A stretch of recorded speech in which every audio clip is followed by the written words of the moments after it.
I have a fascinating man with me here. This is John. John has got an amazing story. Let me turn back. John Miller. John Miller. John, how old are you, my friend? 94. 94, right? Tell us about your life, because it started, you said you were a shoemaker. Yes. And you started at how old? Well, 9 years old, my father was a shoemaker, and he taught me how to repair shoes and how to stitch the soles and things like that, you know. 9 years old? And in the last year of the war, I left school and went to work at a factory, making shoes for all the military, mostly females, you know, the HS and WAFs and Wrens and things like that, you know.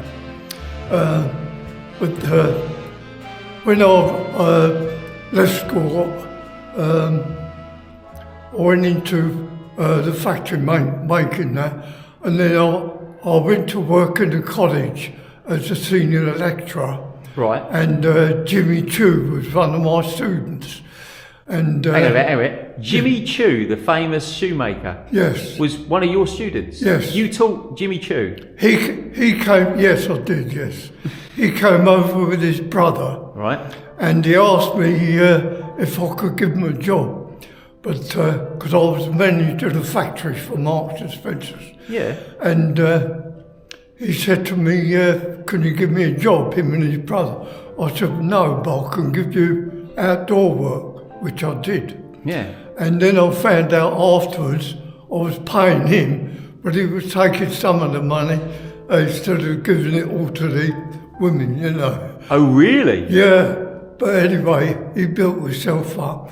And then I joined the college as a lecturer. Okay. And I worked my way up to a senior lecturer. Right. At Caldwainers College in Mare Street, Hackney. And you were lecturing about shoes? Sorry? You were lecturing on shoes, were you? Yes. Really? Yes. How long does it take to make a pair of shoes? And you were making... But this is a really interesting part as well, because not only did you teach Jimmy Choo, you also made shoes for the royal family. Yes. So how did you get that gig, John? I got the Royal Warrant for making shoes for the royal family. What's a Royal Warrant? Well, you need the warrant Okay. and make shoes for the royal family, you know. I made 5 pairs of shoes for Princess Diana, and she wrote me a lovely letter, which I've still got. Because I made 5 pairs for her to go to South Africa with Prince Charles. What did the letter say? Just thanks very much for making the shoes, and they're very comfortable, and she thoroughly enjoyed them. And Did you meet her? oh yes, several times. And is that to get like a shoe fitting then? So she would come to you to get a shoe fitting? Yeah, when they come to us, we take a foot form in plasticine, and then when we separate it, we make a wooden last of that shape, and then we can make shoes to fit her, you know, a particular person. As an example, I made a pair of riding boots for Princess Anne. In fact, I've got a photo of me with Princess Anne. And I made a pair that she wore in the Olympics. I made her a pair of boots for the Olympics. That's incredible. So you had the Royal Warrant to actually make shoes for the royal family. Yes. And that means you got to know them, you got to fit them out basically. Oh, yes. How long did it take to make something like a pair of riding boots of that quality? Well, once you've got all the materials together, Yeah. it takes you about 3 days, really. Only 3 days? Yeah, because you need to keep fitting around the calf and the shin and where the ankle meets the ground, you know, Yeah. and what sort of heel they need. Because, for instance, the Queen used to wear what they call a kitten heel. Right. It's a 2-inch heel Yeah. that she favoured, and that's what we used to do. So would they tell you like the kind of quality of, you know, whether it's sort of leather or suede or anything like that? Would they specify where it came from? Yeah, really? Yes. For instance, I'll give you an example. I made a pair of, the Queen Mother, her equerry sent me some material. The Queen Mother sent you material? Yes, some blue suede. Right. So can you make me a pair of shoes with this, you know, which I did. I sent them back to her through her equerry, and she said, oh, they were excellent. Can you now make me a pair of strip sandals? Well, all the material had gone. But anyway, my designer went through all the rubbish and found enough material in the rubbish to make some strip shoes for her. So I made them for the Queen Mother. Yeah. So would you go to different places like Sandringham, different places where the royal family were, or would they come to you? Was there like a place that they came to visit you at? Well, I used to go to them, really. You would go to them? My designer used to go to them. Right. And then bring back all the details. And we had the laughs. Your laughs in the foot form, you know. And we used to make them according to what they wanted, you know. That's unbelievable. Yeah. And we're talking about, when did you stop making shoes? So you started when you were 8 or 9, you said? Yeah, I retired when I was 62. 62. But then they got in touch with me and asked me to go to Pakistan. And I taught in Karachi and Lahore. Wow. I had 36 students.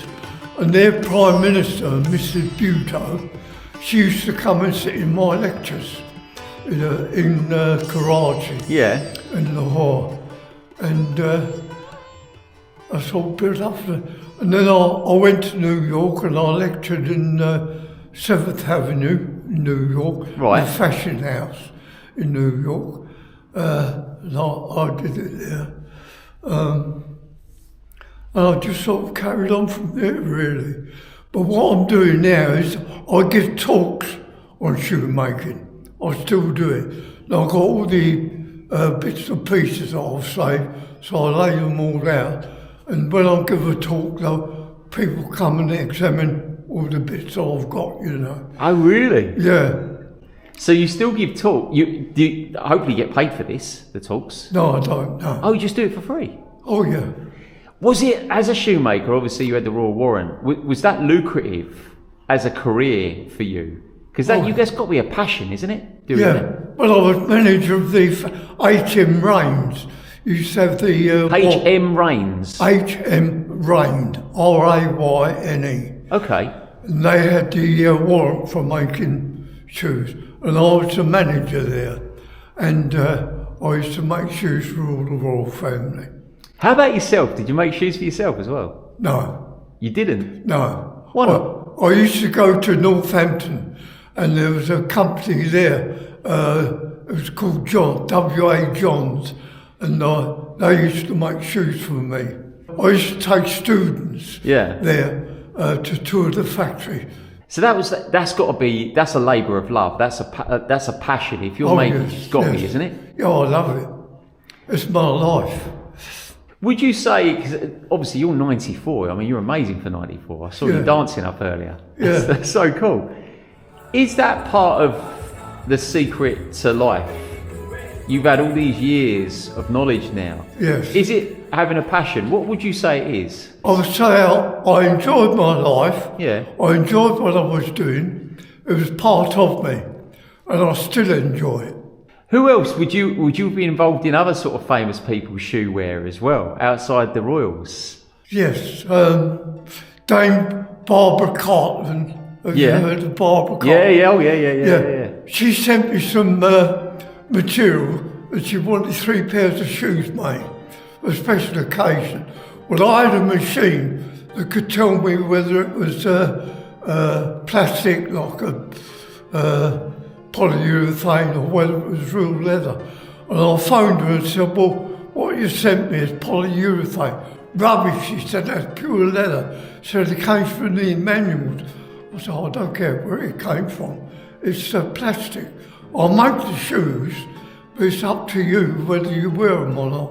So interesting. And do you ever have people sort of come back to you saying, no, I don't like that, and you've spent all this time and labour working with these shoes, and then they just turn around and say, no, I don't like that? I don't want that. Or it wasn't made very well, or something like that. No, never. Never? Never. You must have been pretty good at your job, John. Oh. No, I've never had that. Perfectionist? Yeah. Yeah? We used to make shoes for Mrs. Thatcher.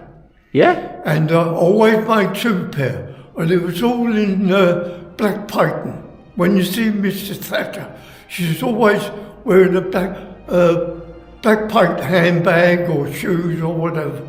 And I used to make 2 pair. And the best pair I sent to her, and the other pair my wife had.